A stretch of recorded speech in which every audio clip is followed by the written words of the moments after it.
જય સ્વામિનારાયણ વિદ્યાર્થી મિત્રો, બાયોલોજી ઈ વિદ્યાના ક્લાસમાં આપનું સ્વાગત છે. આપણે ચેપ્ટર નંબર જોઈ રહ્યા છીએ, સમજી રહ્યા છીએ 20મું ટોપિક 20.3.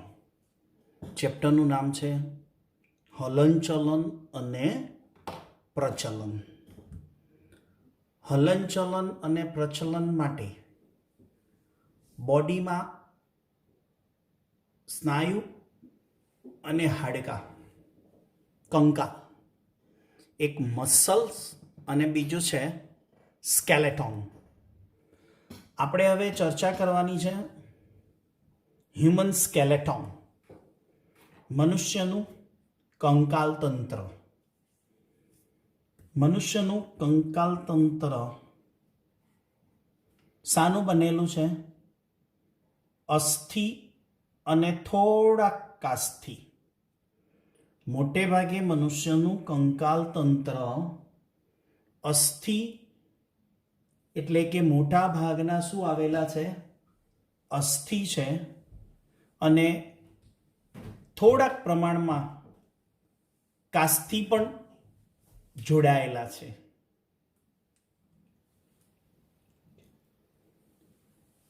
એક શબ્દ યાદ રાખવો રહ્યો, કાસ્થિ જાત અસ્થિ.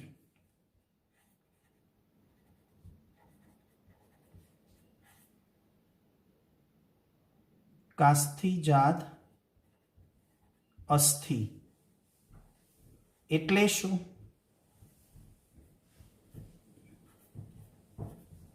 ગર્ભીય કંકાલ તંત્ર શાનું બનેલું છે? કાસ્થિનું. પણ ગર્ભની પુખ્ત અવસ્થાએ કાસ્થિ શામાં રૂપાંતર થઈ જાય? અસ્થિમાં. એટલે કે મનુષ્યનું ગર્ભીય કંકાલ કાસ્થિનું બનેલું છે. ત્યારબાદ મોટા ભાગના કાસ્થિ અસ્થિ બની જાય, અને કેટલાક કાસ્થિના કાસ્થિ રહી ગયા. એટલે કે અસ્થિનું નિર્માણ કાસ્થિમાંથી થયેલું છે, એટલે એને કાસ્થિ જાત અસ્થિ કહેવાય. એટલે મનુષ્યનું કંકાલ તંત્ર અસ્થિ અને થોડાક કાસ્થિનું બનેલું છે. અસ્થિ એક વિશિષ્ટ સંયોજક પેશી છે. અસ્થિ અને કાસ્થિ બંને વિશિષ્ટ સંયોજક પેશી છે, જેનું આપણે સમજૂતી પ્રાણી પેશીમાં વિશિષ્ટ સંયોજક પેશી તરીકે અભ્યાસ કરેલો છે. તો કે અસ્થિમાં કોના ક્ષાર આવેલા છે? કેલ્શિયમના ક્ષાર છે. કેલ્શિયમના ક્ષાર હોવાથી અસ્થિ કેવા બને? મજબૂત અને સખત. અસ્થિ મજબૂત હોવાનું કારણ કેલ્શિયમના ક્ષાર પડેલા છે. કેલ્શિયમના ક્ષારનો સંચય છે. માટે હાડકાં માટે ડોક્ટર આપણને કયા ખનિજ તત્વ વધુ માત્રામાં લેવાનું કે? કેલ્શિયમ, જેનાથી હાડકાં મજબૂત બને. કાસ્થિમાં શું રહેલું છે? કોન્ડ્રોઇન ક્ષાર છે. કોન્ડ્રીન પ્રાણી પેશીમાં જઈને જોવાનું. આ કોન્ડ્રીન અને અસ્થિમાં ઓસ્ટિયોસાઇટ, કાસ્થિમાં કોન્ડ્રોસાઇટ, કોન્ડ્રોઇન ક્ષાર. આને કારણે અસ્થિ કેવા? મૃદુ છે. હવે એ કંકાલ તંત્ર આપણી બોડીમાં જે રચાય છે, એ કંકાલ તંત્રનું કાર્ય શું? તો કે શરીરને આંતરિક માળખું આપે છે. શું આપે છે? આંતરિક માળખું. એટલે આપણી બોડીની એક ફ્રેમ બનાવે. કંકાલ તંત્ર આપણા બોડીની ફ્રેમ બનાવે છે. માની લો કે આ ફ્રેમને તમે ખેંચી કાઢો બોડીમાંથી. કોઈ મેન છે, એડમ્સ એટલે માણસ ઊભો છે, એની બોડીમાંથી કંકાલ ખેંચી કાઢો તો શું થઈ જાય? માંસનો ઢગલો, એટલે કે આપણા બોડીની ફ્રેમની રચના કરે છે, આંતરિક માળખું બનાવે છે, ફ્રેમિંગ તૈયાર કરે છે કંકાલ તંત્ર. સાથે સાથે કેલ્શિયમ અને ફોસ્ફેટના સંચય સ્થાન છે. એટલે મુખ્યત્વે કયા કયા ક્ષારો અંદર હાડકામાં આવેલા હોય? કેલ્શિયમ અને ફોસ્ફેટ. મનુષ્યનું કંકાલ તંત્ર 206 હાડકાનું બનેલું છે. કેટલા અસ્થિનું બનેલું છે? 206 અસ્થિનું બનેલું છે. આગળ હવે આપણે એ 206 હાડકાની ગણતરી સમજવાની છે. તો મનુષ્યનું કંકાલ તંત્ર મુખ્યત્વે શાનું બને છે? તો એ 210 હાડકાની આપણે ગણતરીને સમજીશું એટલે એક વિશેષ આઈડિયા આપણને આવશે કે કઈ રીતે 210 હાડકા અથવા 206 હાડકાની ગણતરી કરી શકાય. મનુષ્યનું કંકાલ તંત્ર જોઈએ તો મુખ્યત્વે એક અક્ષીય કંકાલ અને બીજું છે ઉપાંગીય કંકાલ. શાનું છે? અક્ષીય કંકાલ અને ઉપાંગીય કંકાલ.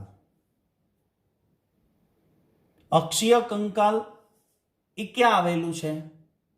શરીરની મધ્ય લંબ ધરીએ. અક્ષીય કંકાલ ક્યાં આવેલું છે? શરીરની મધ્ય લંબ ધરીએ આવેલું છે.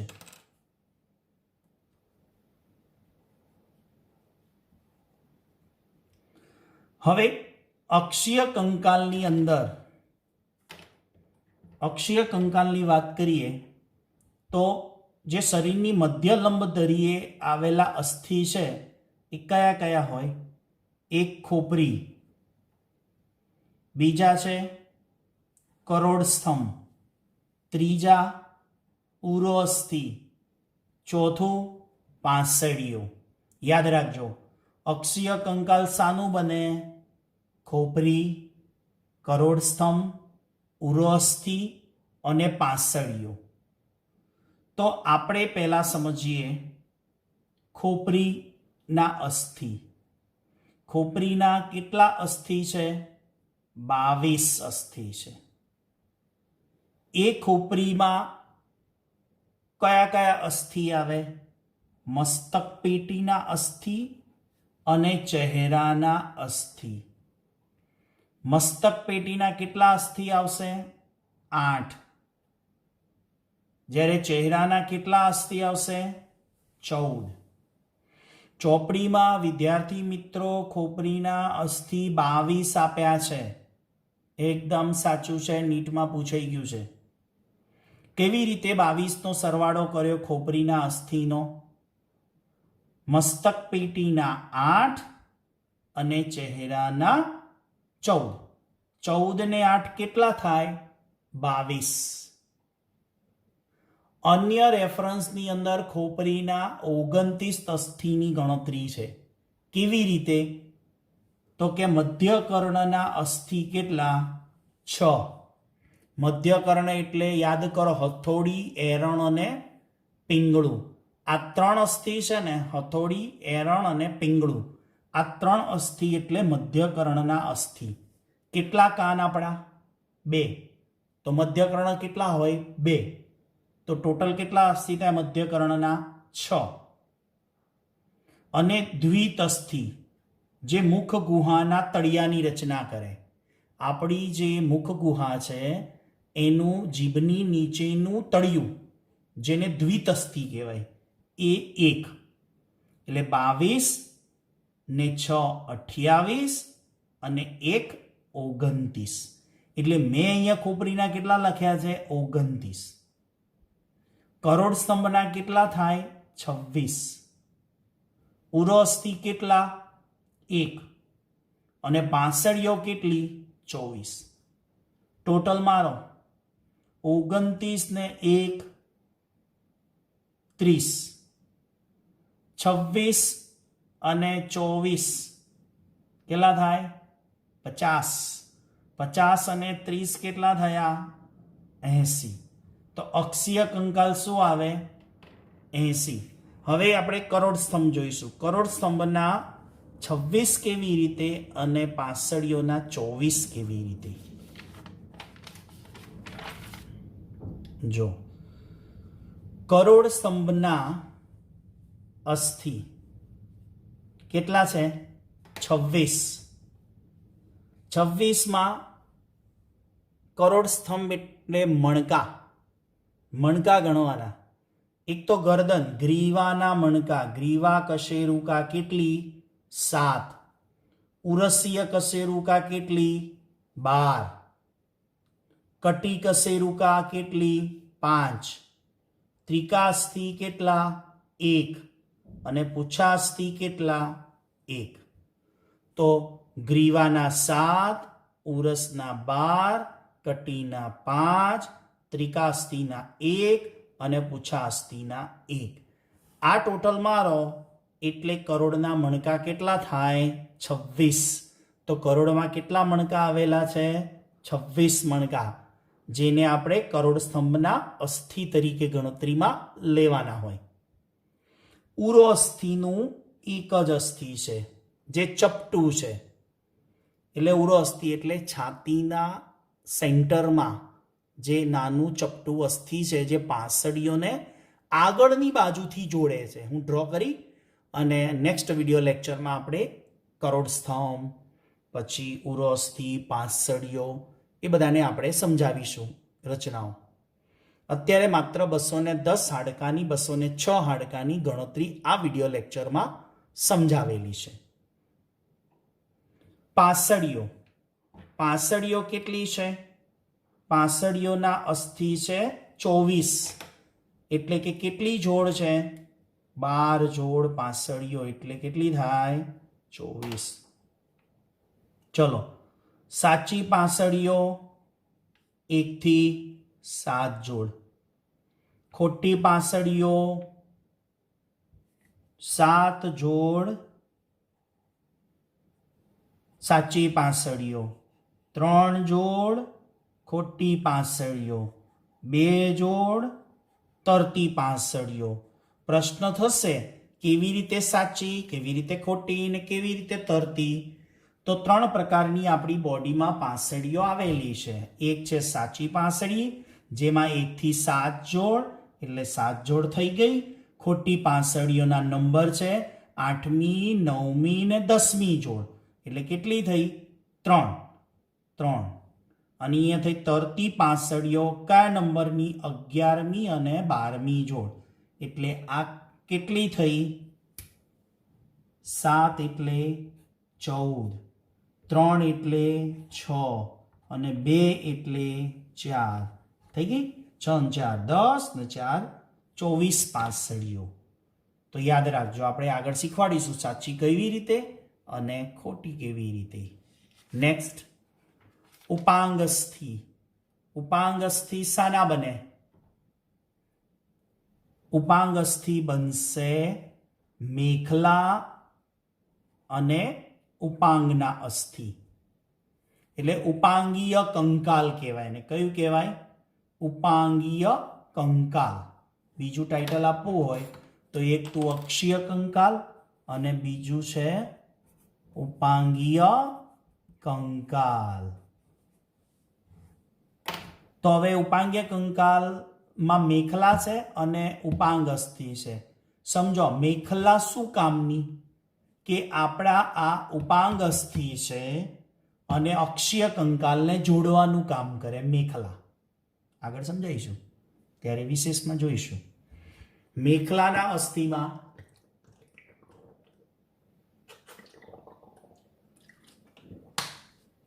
એક આવશે સ્કંદ મેખલા અને નિતંબ મેખલા. સ્કંદ મેખલા એટલે આપણા ખભાની રચના કરે. નિતંબ મેખલા એટલે થાપાની રચના કરે. સ્કંદ મેખલાના કેટલા? 4. નિતંબ મેખલાના 6. હવે કેવી રીતે સ્કંદ મેખલાના 4? સ્કંદ મેખલામાં અક્ષકનું અસ્થિ જેને આપણે હાંસડીનું હાડકું કહીશું. શું કહીશું? હાંસડીનું હાડકું. અને સ્કંધાઅસ્થિ. હાંસડીના હાડકું જમણી ને ડાબી બાજુનું થઈને 2. સ્કંધાઅસ્થિ એટલે ખભાની તકતી. જે આપણો ખભો છે એમાં ખભામાં પાછળની બાજુ જોઈએ ને તો ત્રિકોણાકાર પ્લેટ હોય છે ખભામાં, જે આપણા પાછળના પીઠમાં ભાગમાં દેખાય જમણી અને ડાબી બાજુએ. એને સ્કંધાઅસ્થિ કહેવાય. એની સંખ્યા 2. એટલે કે અક્ષક હાંસડીનું હાડકું જે 2 કહેવાય અને સ્કંધાઅસ્થિની સંખ્યા 2 એટલે સ્કંદ મેખલા 4 થાય. આ સ્કંદ મેખલાનું કામ શું? કે આપણું અક્ષીય કંકાલ અને અગ્ર ઉપાંગને જોડવાનું. જ્યારે નિતંબ મેખલાનું કામ શું? તો કે આપણા પશ્વ ઉપાંગ અને અક્ષીય કંકાલને જોડવાનું. એટલે મેખલા શું કામની? અગ્ર ઉપાંગ, પશ્વ ઉપાંગને અક્ષીય કંકાલ સાથે જોડી આપે. નિતંબ મેખલા એટલે થાપાના અસ્થિ. થાપાના અસ્થિ કેટલા આવે? જમણી ને ડાબી બાજુના 2 આવે ને. એટલે એક છે નિતંબ અસ્થિ, પુરોનિતંબકાસ્થિ અને આસનાસ્થિ. નિતંબાસ્થિ, પુરોનિતંબકાસ્થિ અને આસનાસ્થિ. આ ત્રણની એક એક જોડ ભેગી થઈને 2 શ્રોણી અસ્થિ બનાવે. શ્રોણી અસ્થિ એક શ્રોણી અસ્થિ એટલે નિતંબાસ્થિ, પુરોનિતંબકાસ્થિ અને આસનાસ્થિ. 2 શ્રોણી અસ્થિ એટલે જમણી અને ડાબી બાજુના 2 શ્રોણી અસ્થિ. એટલે કે વચ્ચે આવો ભાગ બને. આ બાજુનું શ્રોણી અસ્થિ અને આ બાજુનું શ્રોણી અસ્થિ. એટલે 2 બાજુના વજનદાર શ્રોણી અસ્થિ કહેવાય. એ નિતંબ મેખલા. તો આ 2 ને 2 4 ને 2 6 એટલે નિતંબ મેખલાના 6, સ્કંદ મેખલાના 4. એટલે મેખલાઓ કેટલી થઈ? 6 ને 4 10. That's clear. હવે આપણે જોઈએ ઉપાંગના અસ્થિ. જે ઉપાંગ આપણા બોડીની રચના કરે એમાં અગ્ર ઉપાંગ અને પશ્વ ઉપાંગ. ખ્યાલ આવે છે ને મિત્રો? ઉપાંગીય અસ્થિ કેટલા? 120. આ બધા અસ્થિનો એક જોઈન્ટ ડાયાગ્રામ. બધા જ મનુષ્યના 206, 210 અસ્થિનો એક સંયુક્ત ડાયાગ્રામ, જેનો સરસ મજાનો સંખ્યાની ગણતરી સાથેનો એક ચાર્ટ તમને આવતા વિડીયો લેક્ચરમાં મોકલી દઈશ. બધું આ ક્લબ કરીને એક સાથે સંયોજન કરીને ઘણી રેફરન્સોમાં આપ્યો છે. ઉપાંગીય અસ્થિ એમાં અગ્ર ઉપાંગના અસ્થિ અને પશ્વ ઉપાંગના અસ્થિ. એટલે આપણું અગ્ર ઉપાંગ અને પશ્વ ઉપાંગ. હવે આ બધા અસ્થિ જે ગણાય છે ને, તમારે અગ્ર ઉપાંગમાં જમણું અને ડાબું અગ્ર ઉપાંગ લેવાનું. પશ્વ ઉપાંગની અંદર જમણું ને ડાબો પગ બંને લેવાના. એટલે બધાની સંખ્યા ડબલ છે. દાખલા તરીકે ભુજાસ્થિ કેટલા? 2. કેમ 2? જમણું ને ડાબું ભુજાસ્થિ. અરિયા અસ્થિ, પ્રકોષ્ઠાસ્થિ. આ એકચ્યુઅલી અરિયાસ્થિ ને પ્રકોષ્ઠાસ્થિ 2 જોઈન્ટ હોય, જે આપણે આ બતાવવું અહીંયા શક્ય છે. આ અરિયાસ્થિ અને આ પ્રકોષ્ઠાસ્થિ. આ અરિયાસ્થિ ને પ્રકોષ્ઠાસ્થિ 2 જોડે છે. અરિયાસ્થિ ને આ પ્રકોષ્ઠાસ્થિ. મણિબંધાસ્થિ એટલે કાંડું. કેટલા? 16. કેમ કે એક કાંડામાં 8, તો બીજી બાજુનું 8 એટલે 16. પશ્વમણિબંધાસ્થિ એટલે કે હથેળી. આ 1, આ 2, આ 3, આ 4 અને આ 5. આ 1, આ 1, આ 2, આ 3, આ 4 અને આ 5. આ હથેળી બનાવે, જે કયા કહેવાય? 10. અંગુલ્યાસ્થિ.